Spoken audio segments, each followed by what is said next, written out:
Hello friend, नमस्कार। मैं हूं अर्चना, स्वागत करती हूं अपने चैनल पे आप सभी का। फ्रेंड्स, आज मैं आप सबके लिए एक प्यारा सा कहारवा लचारी गीत लेकर आई हूं। गीत को पूरा सुने और कमेंट करके बताएं। अगर वीडियो अच्छा लगे तो वीडियो को लाइक करें, चैनल को सब्सक्राइब करके ज़्यादा से ज़्यादा शेयर करिएगा।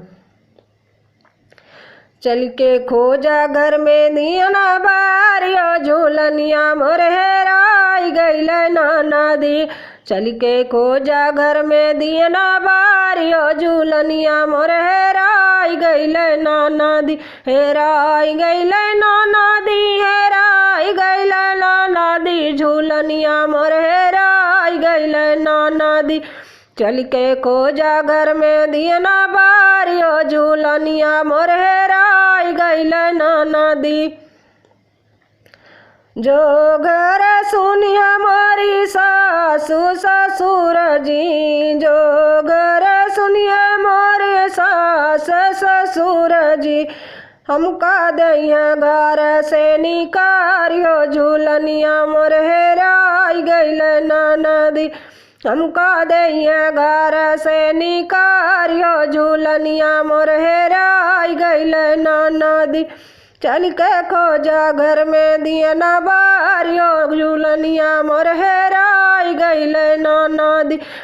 हेराई गईल नाना दी, हेराई गईल नाना दी, झूलनिया मोर हेराई गईल नाना दी।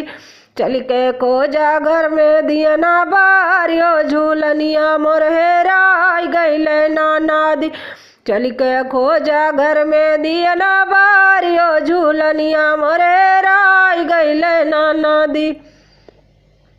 एक तो रहल तीन पाती के झूलनिया, एक तो रहल तीन पाती के झूलनिया, दूसरे रहल हमरे पियवा के निशानिया, दूसरे रहल हमरे पियवा के निशानिया। सोनरा से खरीद लाए उधारो, झूलनिया मोर हेराई गईल नाना दी। सोनरा से खरीद लाए उधारो, झूलनिया मोर हेराई गईल नाना दी। चल के खोजा घर में दियना बारियो, झूलनिया मोर हेराई गईल नाना दी। हेराई गईल नाना दी, हेराई गईल नाना दी, झूलनिया मोर हेराई गईल नाना दी। चल के खोजा घर में दियना बारियो, झूलनिया मोर हेराई गईल नाना दी। मिली न झूलनिया त बड़ा दुख होई, मिली न झूलनिया त बड़ा दुख होई। झूलनी मोर पियावा के प्यारो, झूलनिया मोर हेराई गईल नाना दी। झूलनी मोर पियावा के प्यारो, झूलनिया मोर हेराई गईल नाना दी। चल के खोजा घर में दियना बारियो, झूलनिया मोर हेराई गईल नाना दी। हेराई गईल नाना दी, हेराई गईल नाना दी, झूलनिया मोर हेराई गईल नाना दी।